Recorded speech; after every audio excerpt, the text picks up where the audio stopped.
Hi, I'm Colin Ong. I like to give a very short talk about building up the resilient Singapore student, right?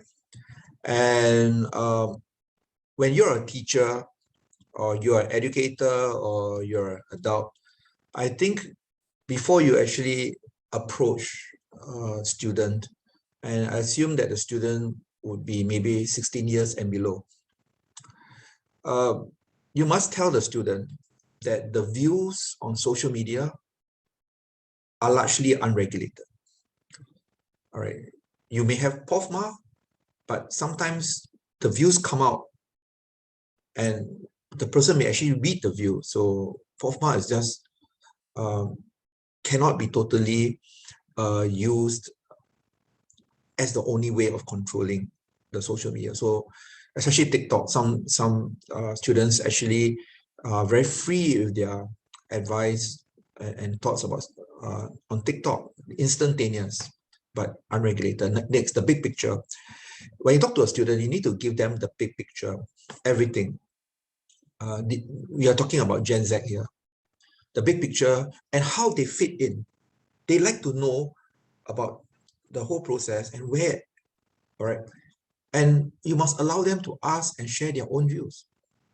Don't keep interrupting them. Do not judge them, but as an adult, you must discover their bias. And can they accept failure? Within that bias, what is failure to them? All right. And when you talk to them, have a global reference. Don't just give the Singapore context. They have that information highway at their fingertips from their mobile devices. All right. If you try and make up stories, they can catch you out. And have an open door listening ear.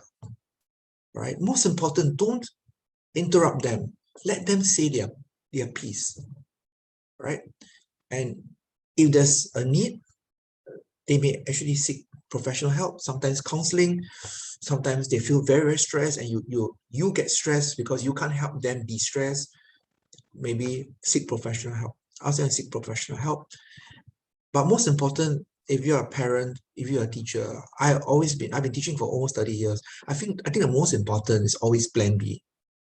Nothing in life has no plan B. There is a plan B. And when you keep telling people that there's a plan B, maybe the stress could be less. So all the best.